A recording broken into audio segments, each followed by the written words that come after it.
జిల్లాలో మున్సిపల్ ఎన్నికల వాతావరణం వేడెక్కింది.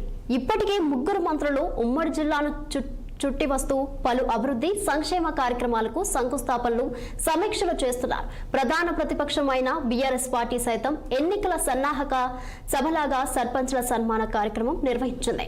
బీఆర్ఎస్ వర్కింగ్ ప్రెసిడెంట్ కేటీఆర్ హాజరై పార్టీ శ్రేణులకు దిశానిర్దేశం చేశారు. కార్పొరేషన్ ఎన్నికల్లో తమ విజయావకాశాలపై ఆ పార్టీ నగర అధ్యక్షుడు పగడాల నాగరాజుతో మా ఖమ్మం ప్రతినిధి హరీష్ ఫేస్ టు ఫేస్.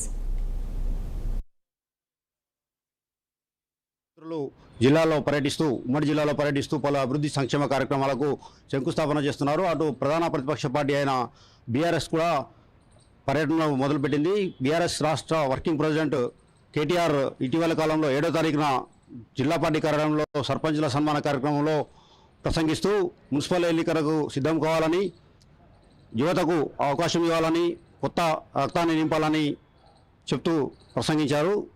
దీనిపై మాట్లాడేందుకు మనతో నగర బీఆర్ఎస్ పార్టీ అధ్యక్షుడు పగడాల నాగరాజు గారు ఉన్నారు. వాళ్ళతో మాట్లాడే ప్రయత్నం చేద్దాం. సార్ చెప్పండి, మీ సన్నద్ధత ఎలా ఉంది? బీఆర్ఎస్ పార్టీ ఇవాళ జిల్లాలో జరిగిన అసెంబ్లీ ఎలక్షన్ల తర్వాత ఏదైతే కాంగ్రెస్ పార్టీ ఇచ్చినటువంటి హామీలను గ్యారంటీలను నెరవేర్చలేక మరి వాళ్ళ కాంగ్రెస్ పార్టీ మీద ఉన్నటువంటి నమ్మకాన్ని వాళ్ళ ప్రజల మధ్యలో నమ్మకాన్ని కోల్పోయింది. మొన్న జరిగినటువంటి సర్పంచ్ ఎలక్షన్లో కూడా పెద్ద ఎత్తున ప్రజా వ్యతిరేకత అనేది రూరల్ ఏరియాలో కనపడింది. బీఆర్ఎస్ పార్టీకి 35% సర్పంచులు రావటం అనేది నిజంగా మేమందరం కూడా చాలా గర్వించదగ్గ విషయం. పార్టీ అంతా కూడా మళ్ళీ యాక్టివేట్ అయింది. మొన్న కేటీఆర్ గారు ప్రోగ్రాం పెట్టినప్పుడు కూడా కంప్లీట్గా ఆ గ్రామాలలో కాంగ్రెస్ పార్టీ మీద ఉన్నటువంటి వ్యతిరేకతని చాటినట్టుగా ఆ సభ కనిపించింది మా అందరికీ.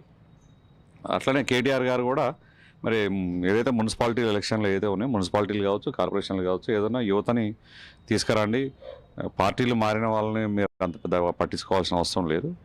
బీఆర్ఎస్ పార్టీ ఎప్పటికీ ప్రజల్లో ఉంది, ప్రజల మన్నన పొందుతూ ఉంది, తప్పకుండా మీరు యువతను ప్రోత్సహించండి అని చెప్పడం. తద్వారా మేము మున్సిపాలిటీలో కూడా ఇప్పుడు మాకు ఇక్కడ కార్పొరేషన్ అయినప్పటికీ మన ఖమ్మం జిల్లాలో ఉన్నటువంటి మున్సిపాలిటీల్లో ఇప్పటికే మేము ఇన్ఛార్జీలుగా ఎవరు వెళ్ళాలి ఏంటనే దాని మీద కసరత్తు కూడా చేస్తూ ఉన్నాం. మరి కేటీఆర్ గారు చెప్పిన విధంగా ప్రజల్లోకి వెళ్ళండి. కాంగ్రెస్ పార్టీ ఏదైతే ఇచ్చినటువంటి హామీలు గ్యారంటీలు ప్రజలకి ఇంతవరకు చేరువ అవ్వలేదు. 3 సంవత్సరాలు రన్నింగ్ కాంగ్రెస్ ప్రభుత్వం వచ్చి 3వ సంవత్సరం నడుస్తూ ఉంది. 3 సంవత్సరాలు నడుస్తున్నప్పటికీ ఇప్పటికీ మున్సిపాలిటీలో గత ప్రభుత్వంలో చేసినటువంటి అభివృద్ధి తప్ప మళ్ళీ ఈరోజు కొత్తగా వారు చేసినటువంటి అభివృద్ధి ఏం లేదు. ఆనాడు మున్సిపల్ శాఖ మంత్రిగా ఉన్నటువంటి కేటీఆర్ గారి ఆధ్వర్యంలో పెద్ద ఎత్తున ఖమ్మం జిల్లాలో ఉన్నటువంటి మున్సిపాలిటీలు అన్నింటినీ కూడా పెద్ద ఎత్తున నిధులు పట్టుకొచ్చి అభివృద్ధి చేయడం జరిగింది. అంతే తప్ప ఇప్పుడున్నటువంటి ప్రస్తుతం కాంగ్రెస్ పార్టీ ఆధ్వర్యంలో ₹1 నిధులు తెచ్చింది లేదు, బాగు చేసింది లేదు. ప్రభుత్వ వ్యతిరేకత అనేది మాకు గట్టిగా కలిసి వస్తుందనే నమ్మకం మా ఉంది. గతంలో మీ చేతుల్లో ఉన్న మేయర్ పదవి ఇప్పుడు వాళ్ళ చేతిలోకి వెళ్ళిపోయింది. కార్పొరేటర్ అందరూ చేజారిపోతున్నారు. మీరు ఎలా చూస్తారు?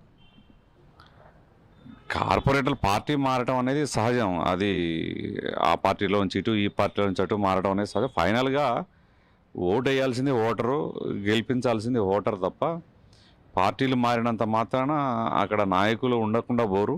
మా క్యాడర్ అంతా కూడా అంతే ఉంది. పార్టీలు మారినప్పటికీ వాళ్ళు సింగిల్గా పోవడం తప్ప క్యాడర్ ఎక్కడ చెక్కు చెదరలేదు. అది మొన్న ఖచ్చితంగా మొన్న జరిగినటువంటి సర్పంచ్ ఎలక్షన్లో కూడా కంటికి కట్టినట్టు కనపడింది. పెద్ద ఏం ఫరకేం పడదు. ఖచ్చితంగా వాళ్ళు పోయిన ప్లేస్లో కూడా బీఆర్ఎస్ పార్టీని మంచి యువతని ఉత్సాహంగా ఉన్న వాళ్ళని చూసి మళ్ళీ పెట్టి అక్కడ కూడా గెలిపించుకునే ప్రయత్నం చేస్తా ఉన్నాం. కేటీఆర్ గారు మొన్న పర్యటనలో యువతకు ప్రాధాన్యత యువత ఎలా ఉంది? యువతని మీరు సెలెక్ట్ చేసుకొని 60 డివిజన్లో యువత మీకు కొత్త నాయకత్వం అందుబాటులోకి వస్తుందని మీరు ఆశిస్తున్నారా? ఇప్పుడున్నటువంటి వాళ్ళు కూడా ఎక్కువ శాతం యువతే ఉంది. బీఆర్ఎస్ పార్టీకి ఉన్నటువంటి బలం కూడా ఏంటంటే యువత నాయకత్వం బలంగా ఉంది. ఇవాళ కార్పొరేషన్లో కూడా మాకున్నటువంటి కార్పొరేటర్లు కూడా యువతే ఉన్నారు. సరే, సెకండ్ క్యాడర్ కూడా పెద్ద ఎత్తున ఇవాళ యువతే ముందుకు వస్తూ ఉంది. మేము పోటీ చేస్తాం, మాకు అవకాశం ఇవ్వండి. ఎన్ని సంవత్సరాలు మరి వాళ్ళనే ముందు పెట్టి నడిపించారు కదా, మరి మాకు కూడా అవకాశం ఇవ్వాలని చెప్పి యువత కూడా వాళ్ళ ముందుకు వస్తూ ఉంది. ఖచ్చితంగా కేటీఆర్ గారు చెప్పినట్టుగానే యువతనే ముందు పెట్టాలనేది ఇక్కడ ఉన్నటువంటి మాజీ మంత్రివర్యులు పువ్వాడ అజయ్ కుమార్ గారి ఆలోచన విధానం కూడా అదే. యువత ముందుకొస్తే వారి ఆలోచన విధానం కానీ వారు చేసేటువంటి అభివృద్ధి కానీ వినూత్నంగా కొద్దిగా ఆలోచన చేసి ముందుకు పోయేటువంటి అవకాశం ఉంది కాబట్టి కొద్దిగా వినూత్నంగా ఆలోచన చేస్తారు. యువతనే ముందు పెడదామనే ఆలోచన కూడా ఇవాళ పువ్వాడ గారికి కూడా ఉంది. మొన్నటి కేటీఆర్ గారి పర్యటన మీ శ్రేణుల్లో ఏమన్నా జోష్ నింపిందా?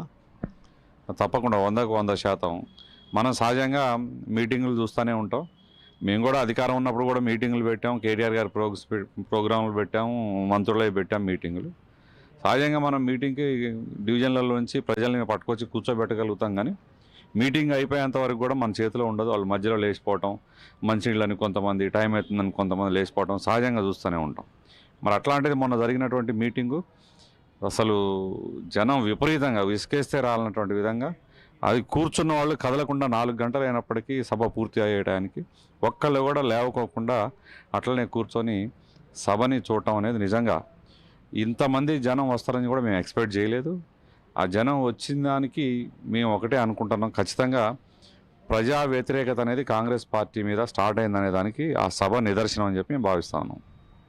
కాంగ్రెస్ పార్టీ మీద వ్యతిరేకత స్టార్ట్ అయిందని, కేటీఆర్ గారి పర్యటన జిల్లాలో జోష్ నింపిందని, ప్రసంగం కూడా యువతను ఆకట్టుకునేలా, రాబోయే కార్పొరేషన్ ఎన్నికల్లో అత్యధిక మేడతో గెలిపించేలా కేటీఆర్ గారి ప్రసంగం ఉందని, రాబోయే రోజుల్లో ఖమ్మం నగరపాలక సంస్థపై బీఆర్ఎస్ జెండా ఎగరేస్తామని నగర అధ్యక్షుడు పగడాల నాగరాజు గారు చెప్తున్నారు. కెమెరామ్యాన్ బాబుతో హరీష్.